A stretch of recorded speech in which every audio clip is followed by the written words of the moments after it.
Welcome friends. नमस्कार दोस्तों, आपको मेरा यानी अखिलेश शुक्ला का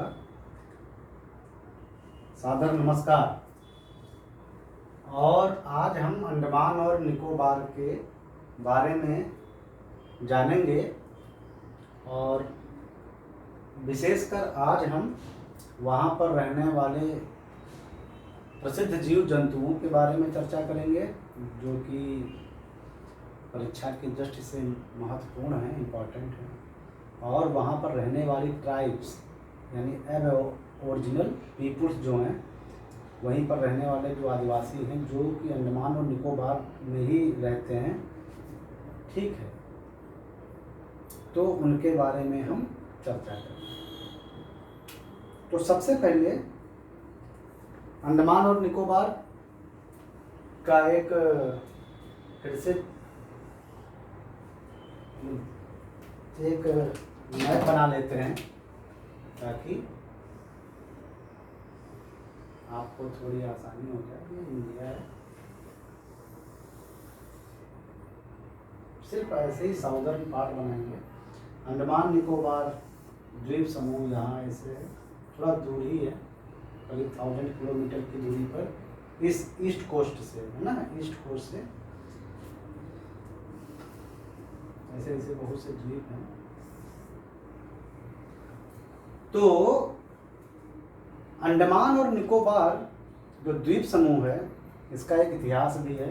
मॉडर्न इंडियन इंडिपेंडेंस स्ट्रगल में जब भारत अपनी आज़ादी के लिए संघर्ष कर रहा था, तो काला पानी और सेलुलर जेल्स के बारे में तो हम पिछले एपिसोड में थोड़ा बता चुके हैं। थोड़ा एक और इतिहास है कि द्वितीय विश्व युद्ध में यानी सेकेंड वर्ल्ड वार में आज़ाद हिंद फौज, जिसकी स्थापना हमारे पूर्व क्रांतिकारी जो स्वतंत्रता सेनानी थे श्री सुभाष चंद्र बोस,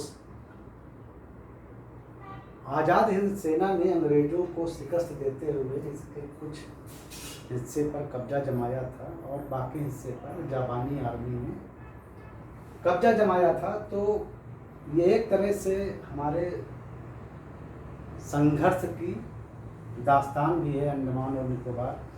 विशेषकर नेताजी सुभाष चंद्र बोस के देश को, जो उन्होंने देश के लिए बलिदान दिया, जो संघर्ष किया, वो तो बिल्कुल मतलब यूनिक है। एक आदमी ने इतनी बड़ी सेना बनाई, ठीक है, और उन्होंने खुला युद्ध किया अंग्रेजी सेना से। म्यांमार में भी उनकी सेना लड़ी, ईस्टर्न नॉर्थ ईस्ट रीजन पर यानी पूर्वोत्तर भारत की सीमा पर, जो बर्मा से मिलती है, म्यांमार से, वहाँ पर संघर्ष किया। अंडमान और निकोबार भी इस लड़ाई का गवाह रहा है। तो उसके रिस्पेक्ट में, या कह लो कि उनको याद, उनकी श्रद्धांजलि के संदर्भ में भारत सरकार ने यहाँ कुछ प्रयास किए हैं। अभी यहाँ पर 3 जो आइलैंड हैं, 3 आइलैंड हैं, जो टूरिज्म की दृष्टि से बहुत इम्पोर्टेंट है। हर साल वहाँ जो भी सैलानी जाता है, मतलब जो भी सैलानी लगभग जाता है, वो इन आइलैंड्स पर, यहाँ के बीच पर, जो बीचेस हैं, वहाँ पर घूम के आता है। उनमें एक है हैंगलोब द्वीप या आइलैंड। ये द्वीप समूह है, ये पूरा यहाँ लगभग 572 आइलैंड हैं टोटल। उनमें से एक है हैंगलोब आइलैंड, बहुत सुंदर बीचेस वाला आइलैंड है। इसका नाम अभी हाल में ही इंडियन गवर्नमेंट ने रख दिया है स्वराज द्वीप। हैंगलोब आइलैंड या द्वीप, स्वराज द्वीप नाम हो गया है उसका भी। स्वराज मतलब ये नेताजी सुभाष चंद्र के संघर्ष से प्रेरित शब्द स्वराज का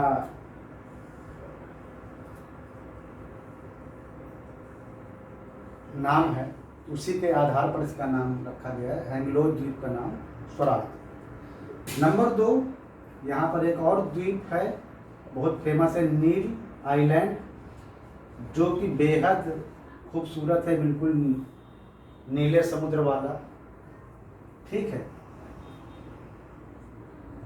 एकदम स्वच्छ पानी का समुद्र है, बीच है और द्वीप भी है यहाँ पर। और जो भी सैलानी जाता है वो नील आइलैंड के बीचेस में घूम के आता है और वहाँ पर एंजॉय करता है, सब बिल्कुल स्वच्छ समुद्र को देखता है। आपको भी मौका मिले तो आप जाइए। स्वराज द्वीप, हैंगलो आइलैंड का नाम रखा गया है नील आइलैंड। नील आइलैंड का नाम रखा गया है शहीद द्वीप।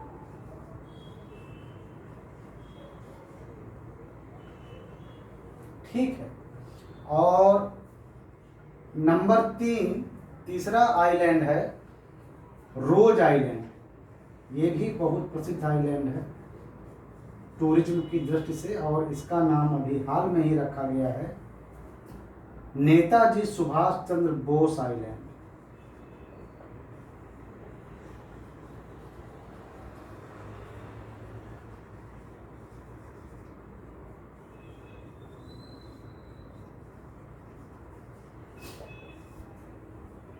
ठीक है,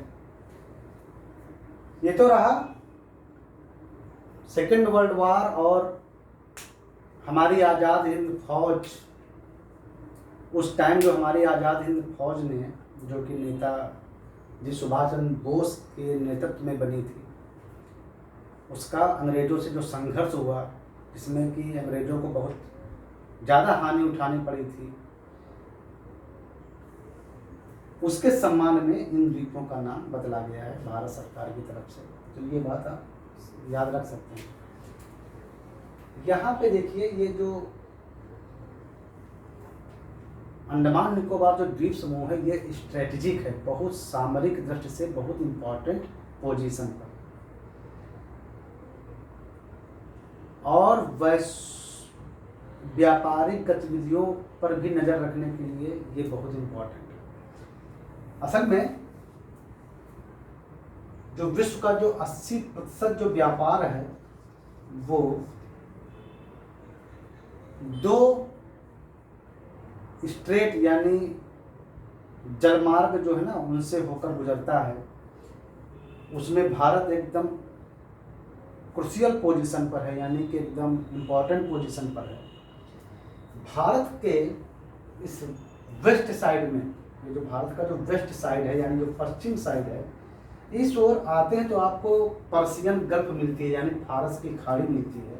पर्शियन गल्फ यानी फारस की खाड़ी, सऊदी अरेबिया और ईरान के पास, उसमें एक स्ट्रेट है जहां से सारे जहाज निकलते हैं, उसको बोलते हैं होर्मुज स्ट्रेट।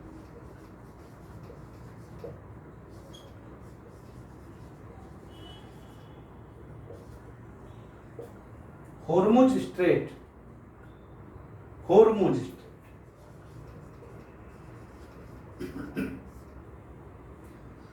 दूसरा ईस्ट में है, ये वेस्ट में है, दूसरा ईस्ट में है, जहां से पूरे ईस्ट एशिया, चाइना, जापान, जितने भी देश हैं ईस्ट एशिया में, जितने भी देश हैं, आसियान देश, ठीक है, जिसमें शामिल हैं आपके Thailand, Bangkok, Thailand, Brunei, Sumatra, Indonesia, Malaysia, Vietnam, Philippines, ये सब देश, और Japan, China, south Korea, north Korea, जो भी जितने भी देश हैं वो सब ईस्ट साइड में हैं।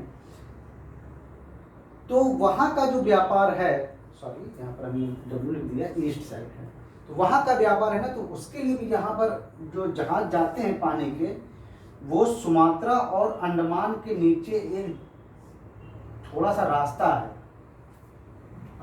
जो अंडमान निकोबार जो द्वीप समूह है, इसका जो इंदिरा पॉइंट है सबसे निकोबार में, जो सबसे साउथ में है, वहाँ और भी नीचे एक देश है सुमात्रा, ठीक है, तो उसके बीच में सिंगापुर, सुमात्रा और ये जो थाईलैंड है, इसके बीच में एक एरिया, एक स्ट्रेट है, ठीक है। वहाँ से देश विश्व के लगभग 70% जो मालवाहक जहाज हैं जो ईस्ट एशिया से जो व्यापार करते हैं वो सब गुजरते हैं। वो बहुत इम्पोर्टेंट रास्ता है, उसका नाम है मलक्का स्ट्रेट।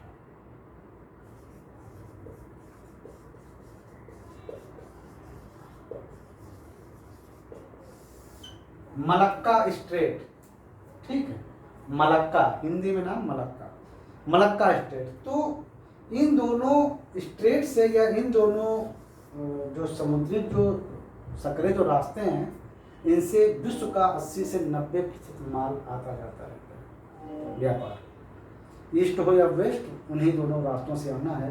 तो वो अंडमान के बहुत पास में है, तो ये स्ट्रेटजिक पॉइंट से बहुत इम्पोर्टेंट जगह है अंडमान निकोबार। और चाइना पर नियंत्रण रखने, उसकी गतिविधियों पर नज़र रखने, सामरिक गतिविधियों पर नज़र रखने के लिए भी ये बहुत इम्पोर्टेंट है, ठीक। तो अंडमान निकोबार की स्ट्रेटेजिक जो लोकेशन है वो इससे और आप अच्छी तरह समझ सकते हैं कितनी इम्पोर्टेंट है। तो ये तो हुआ कुछ जानकारी है ना, स्ट्रेटेजिक पॉइंट ऑफ व्यू से। अब हम यहाँ की कुछ जनजातियों के बारे में जानेंगे कि कौन यहाँ पर रहता है, यहाँ के ओरिजिनल लोग, यानी यहाँ यहीं पर जो लोग रहते हैं, जो यहीं के हैं एक्चुअली, जो हमेशा से यहीं पे हैं, उनके बारे में हम जानेंगे। तो उनमें से एक है अंडमानी पीपुल, जिनका नाम है अंडमानी पीपुल। ये भी आदिवासी हैं, ठीक है, जो यहाँ पर करीब बोलते हैं कि 20,000 सालों से रह रहे हैं। नंबर 2 जारवा पीपुल,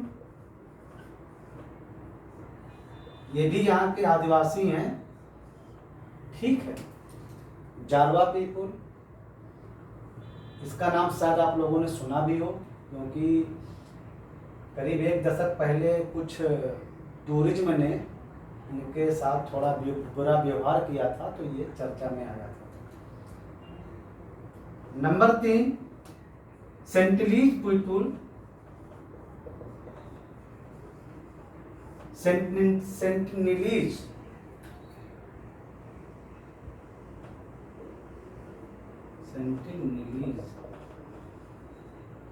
पीपुल,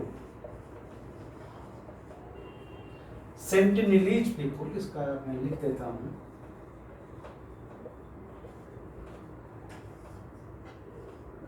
जनजाति लोग हैं, ट्राइब हैं,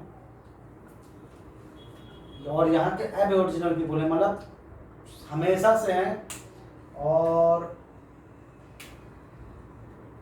इनका जो रूप रंग है ना, वो यहाँ की जलवायु के हिसाब से है। नंबर 4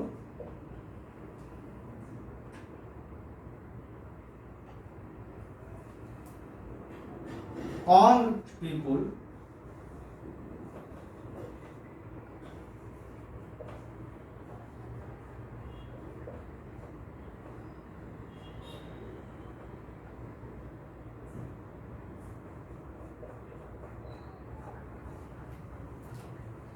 ये 4 यहाँ के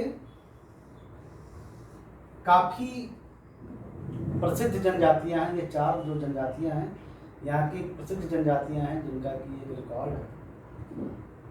अंडमानी पीपुल बोलते हैं कि करीब जब अंग्रेज लोग थे तब इनकी आबादी करीब 8,000 या 7,000 थी, लेकिन अभी ये कुल 400-500 रह गए हैं, 500 के करीब। बाकी लोग कहाँ गए? तो ऐसा हुआ कि ये जो लोग थे अंडमानी लोग, जो कि अभी वहाँ पर थोड़ा कल्चर भी हो गया, पैंट शर्ट पहनते हैं, सब हैं, ऐसा कि नहीं कि बहुत ज़्यादा जनजाति टाइप के रहते हैं, मतलब आधुनिकता को उन्होंने अडॉप्ट किया है, लेकिन इसकी बड़ी कीमत भी चुकानी पड़ी है उन्हें। क्या हुआ था कि जब अंडमानी पीपुल जो वहाँ के हैं, जब वो लोग आधुनिक जो लोग हैं दुनिया, जैसे आधुनिक लोग कह सकते हो, आधुनिक मनुष्य, उनके जब संपर्क में आए तो इनको उनसे बीमारियां लग गई। भाई जिन बीमारियों के प्रति हम लोग इम्यून हैं, हो सकता है कि कुछ लोग इम्यून ना हो, क्योंकि वो उनके संपर्क में कभी आए ही नहीं। जब हम किसी इन्वायरमेंट के संपर्क में आते हैं तभी हमें इम्यूनिटी आती है, यानी हमारी प्रतिरोधक क्षमता बढ़ती है।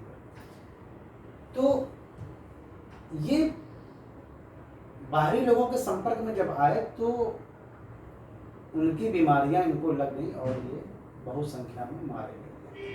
ठीक है, इलाज ठीक से हुआ नहीं और ये मारे गए। अभी इनकी संख्या लगभग 500 है। ठीक है, तो ये लोग अंडमानी पीपुल हैं, प्लांट कल्टीवेशन का काम करते हैं, प्लांट मतलब प्लांटेशन का काम करते हैं लोग। जारवा पीपुल ये भी यहाँ के एबोरिजिनल आदिवासी हैं, उतने खतरनाक नहीं है, हालांकि बाहरी लोगों से मिलना कम ही पसंद करते हैं, पर बहुत हिंसक भी नहीं है। अक्सर बाहर टूरिस्ट लोगों से ये मिलजुल लेते हैं। ठीक है, मिलजुल लेते हैं और भारत सरकार का प्रयास है कि इनकी जो बस्तियां हैं, यानी जहाँ ये लोग रहते हैं वहाँ पर इंक्रोचमेंट ना हो, यानी कि वहाँ पर बाहरी लोगों का ज़्यादा जमावड़ा ना लगे, लोग उन तक पहुँच ना बनाए, जिससे इनकी जो कल्चरल आइडेंटिटी है और इनका जो रहन सहन है वो इंटैक्ट है, यानी बिल्कुल वैसा ही बरकरार है जैसा कि खुद चाहते हैं, उनकी भी एक प्राइवेसी हो। लेकिन लोग इनसे कांटेक्ट करते हैं, इनको खाने पीने का सामान देते हैं।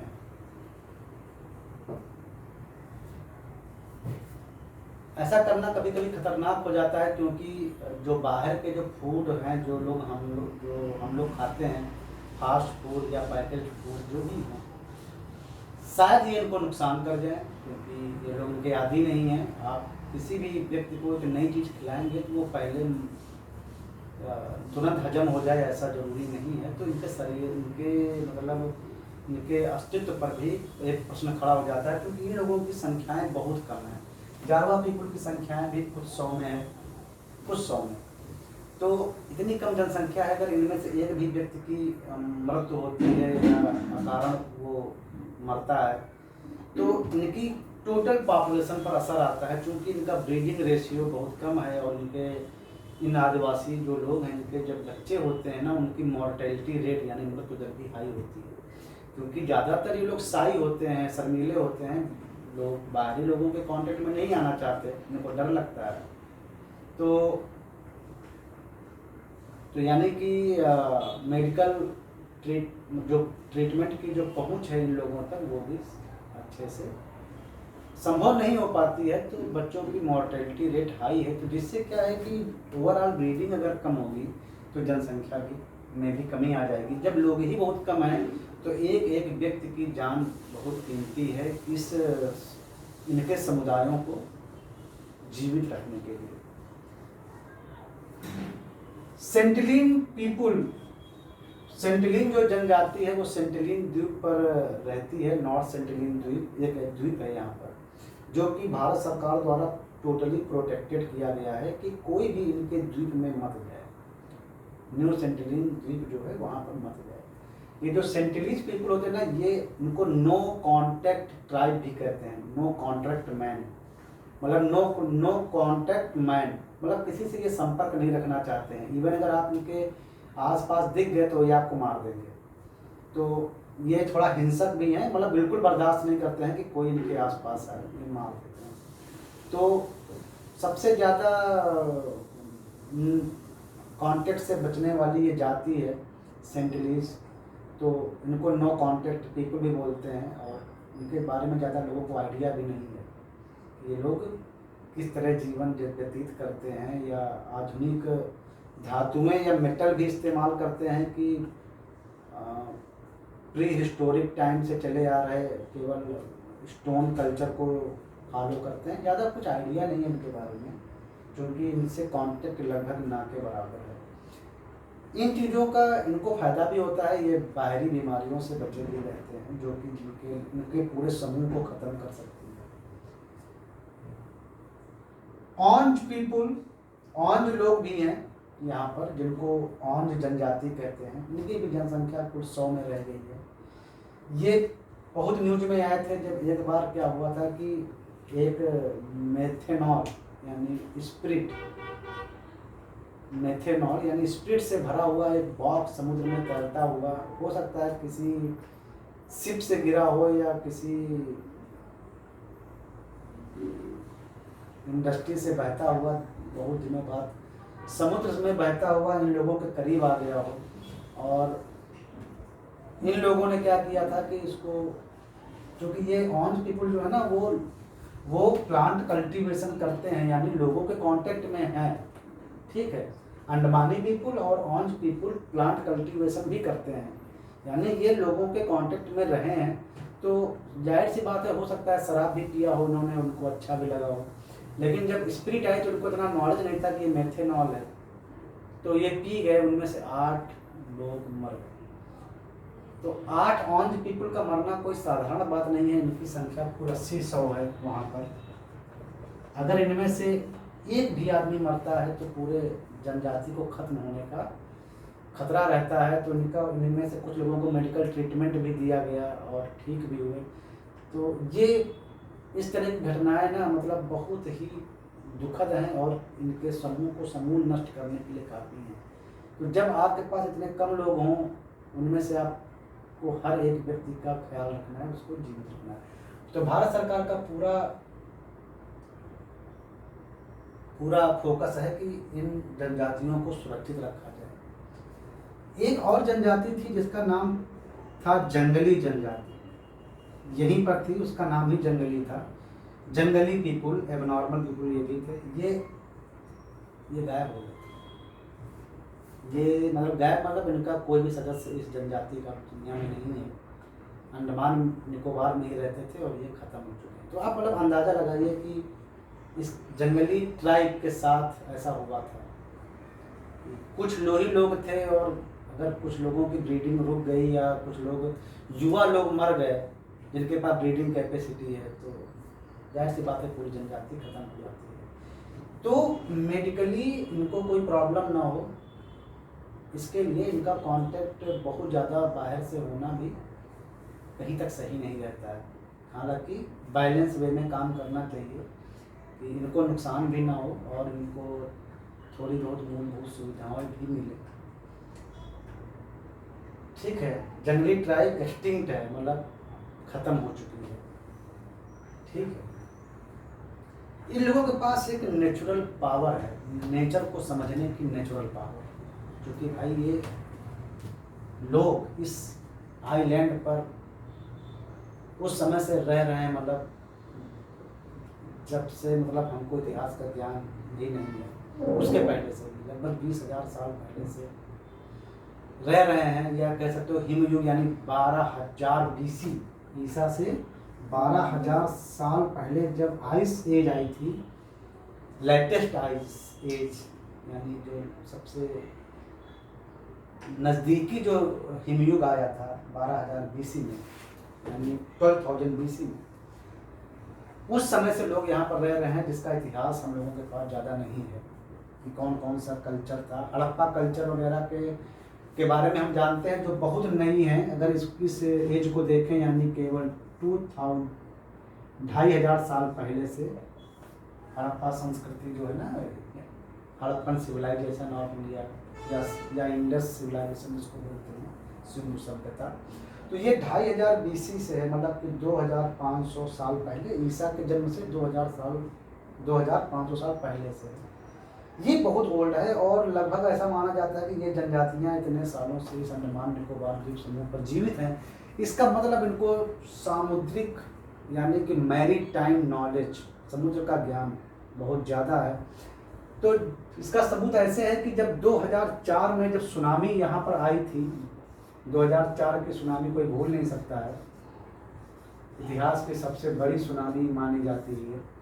तो 2004 की जब सुनामी आई थी, जिसमें अंडमान निकोबार में बहुत से सैलानी, टूरिस्ट ये सब मारे गए थे, जबकि ये लोग होटल्स में थे या थोड़ा अपने मतलब ऐसे एनवायरनमेंट में थे जहाँ सुरक्षित फील कर रहे थे, लेकिन बहुत से हजारों लोग मारे गए थे, हजारों बच्चे अनाथ हुए थे। उस समय इन लोगों ने अपनी जान बचा ली थी, क्योंकि इनको नॉलेज है कि क्या करना है। ऐसी घटनाएं शायद उन्होंने बहुत पहले से देखी हो और इन्होंने अपनी नई जनरेशन को वो नॉलेज दिया, तो ये सब लोग बच गए थे, उनका असर इन पर नहीं आया। इनको पता है कि अपनी जान सुनामी में कैसे बचानी है, तो इनके पास प्राकृतिक ज्ञान भी बहुत है। तो ये तो रहा थोड़ा बहुत ज्ञान या थोड़ा बहुत नॉलेज जो कि आपके काम आएगा अंडमान निकोबार की जनजाति लोगों के बारे में। ठीक है, अब हम यहाँ पर पाए जाने वाले कुछ जीवों की चर्चा करेंगे जो कि बहुत इम्पोर्टेंट है, परीक्षा की दृष्टि से भी बहुत इम्पोर्टेंट है। ठीक, तो आई थिंक इतना आपको पता चल गया है। आप इनको दोबारा देख सकते हैं, अच्छे से जो हमने बताया उसको समझ सकते हैं। चले आगे।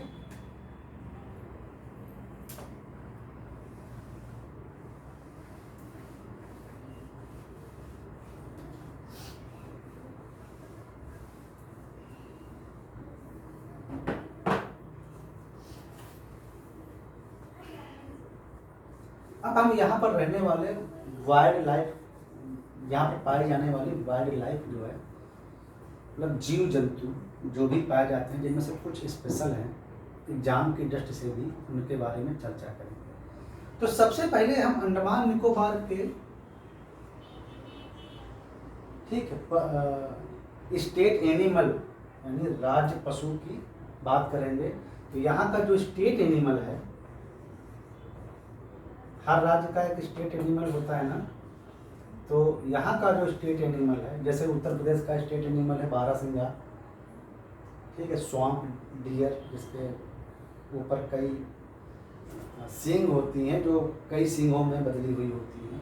उनकी सींगें कुछ ऐसी होती हैं ना, ये बारहसिंगा का अगर मुंह है तो उसकी सींगें ऐसे ऐसे ऐसे ऐसे ऐसे, स्वाम्प डियर बोलते हैं इसको, उनमें से कई सींगें निकली होती हैं ना, मल्टीपल हॉर्न्स लगते हैं। तो ये बारहसिंगा है जिसको इंग्लिश में स्वाम्प डियर कहते हैं। जैसे ये उत्तर प्रदेश का स्टेट एनिमल है। तो यहाँ का स्टेट एनिमल है ना, वो है ड्यूगोंग।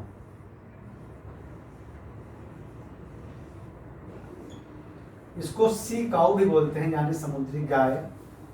सी काऊ, समुद्री गाय।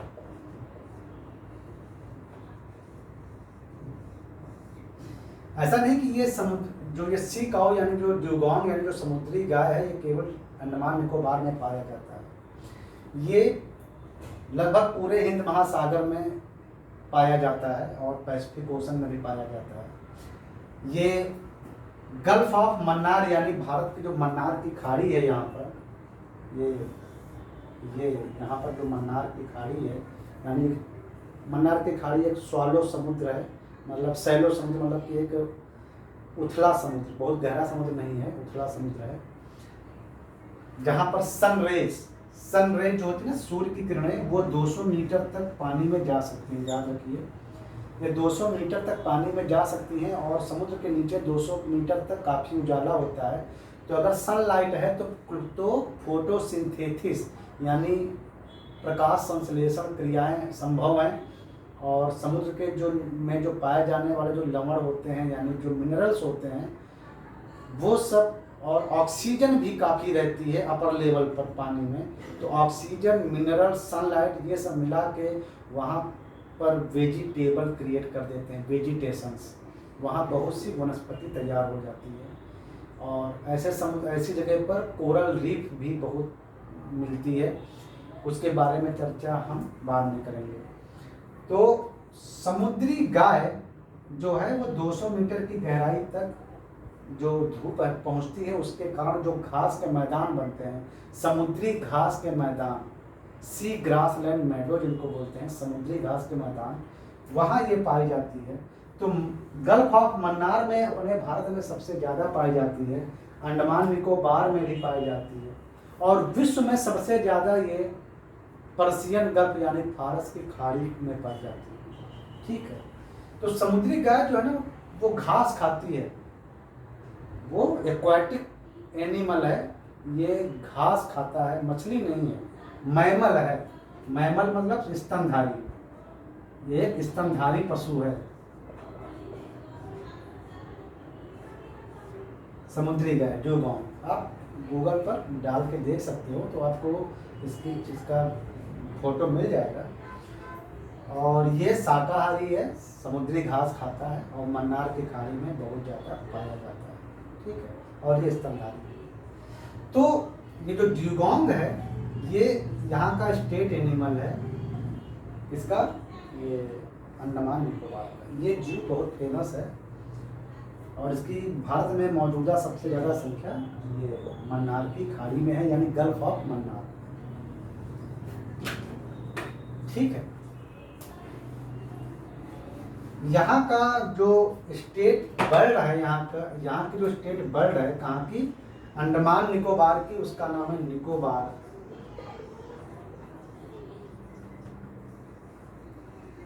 Would pigeon.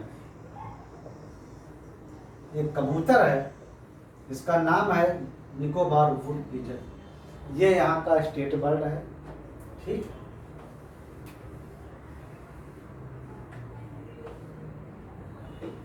यहाँ पर एक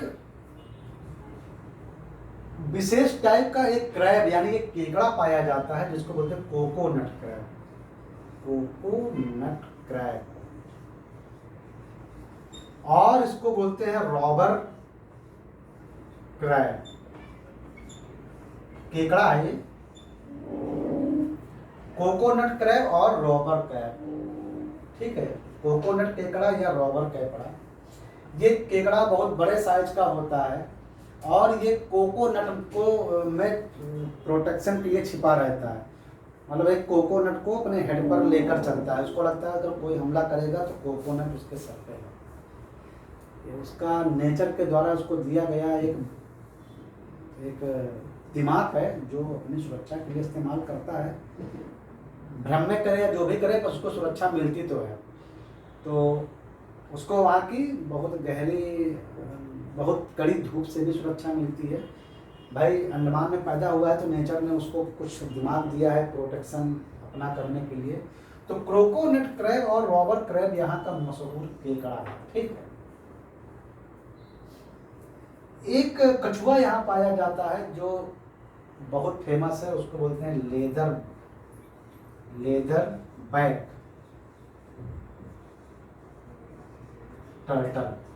टर्टल मतलब कछुआ। तो एक कछुआ पाया जाता है जिसका नाम है लेदर बैक यहाँ पर अंडमान निकोबार। इसकी जो खाल होती है ना वो बिल्कुल चमड़े जैसी होती है, बिल्कुल मोटी चमड़ा जैसा, बिल्कुल आपको लगेगा कहीं से चमड़े की इस अलग से बना के इस पर लगा दी गई है, बड़े साइज का होता है। तो लेदर बैक जो टर्टल है वो भी निकोबार आइलैंड की एक शान है, अंडमान निकोबार आइलैंड की शान है। यहाँ पर मेगापोड नाम का एक पक्षीनुमा जीव पाया जाता है, मेगापोड पोड।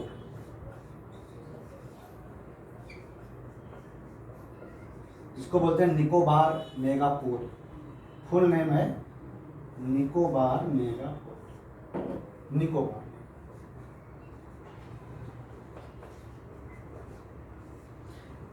अंडमान निकोबार में हाथी भी पाए जाते हैं जो आपको देखने को मिल सकते हैं, तट पर घूमते रहते हैं। आप सोचोगे ये हाथी कहाँ से आ गए?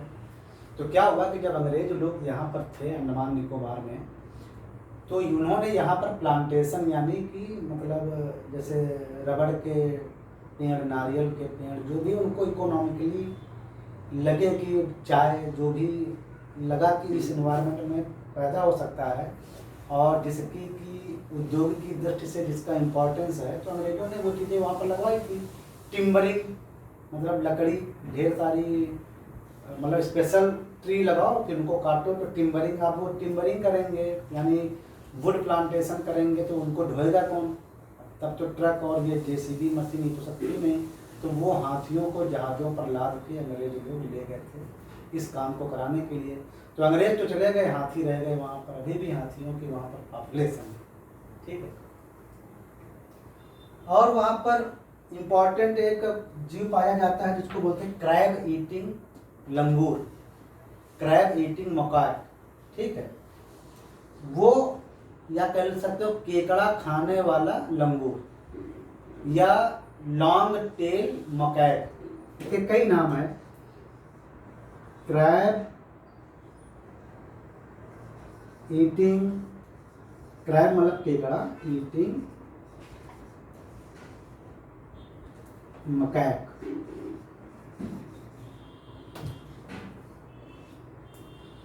या केकड़ा खाने वाला लंगूर, इसको लॉन्ग टेल मकैक भी बोलते हैं। थोड़ा सांवले काले रंग का होता है और ये केकड़ा खाता है, ये केकड़ा खाता है, ये इसका स्पेशल नेचर है। फल भी खाता है लेकिन ये केकड़ा भी बहुत पसंद करता है, मांसाहारी प्रिय। तो क्रैब ईटिंग मकैक इसका नाम है, लॉन्ग टेल मकैक भी बोलते हैं। इसकी पूंछ बहुत लंबी होती है शरीर को देखते हुए। तो अंडमान में पाया जाने वाला लॉन्ग टेल मकैक मतलब लंबी पूंछ वाला लंगूर भी बोल सकते हो। अंडमान निकोबार में ढेर ये साल्ट वाटर क्रोकोडाइल भी पाए जाते हैं, मगरमच्छ भी पाए जाते हैं वहाँ पर। अब समुद्र है तो समुद्री सांप भी बहुत पाए जाते हैं और हजारों प्रकार की मछलियाँ भी पाई जाती हैं। तो इतने प्रकार के वहाँ पर विशेष जीव पाए जाते हैं, ठीक है, जो कि परीक्षा की दृष्टि से बहुत इम्पोर्टेंट है। आई थिंक अब अंडमान और निकोबार के बारे में आप बहुत कुछ जान गए हैं। एक बात और याद रखिए कि अंडमान निकोबार के उस तरफ जो समुद्र है तो उसको बोलते हैं अंडमान सी, और जो इस टाइप का है वो तो बे ऑफ बंगाल है ही है, यानी बंगाल की खाड़ी है, अंडमान सागर और ये बे ऑफ बंगाल। आई थिंक हमने आपको अंडमान और निकोबार के बारे में और उससे रिलेटेड एक्टिविटी के बारे में बहुत कुछ बताया है। हमने आपको ये भी बताया था कि अंडमान निकोबार में बहुत अच्छी क्वालिटी के मैंग्रोव हैं जो कि दुनिया में सबसे बेस्ट माने जाते हैं, सेकंड बेस्ट, और यहाँ की जो कोरल रीफ हैं वो भी दुनिया की सेकंड बेस्ट मानी जाती है।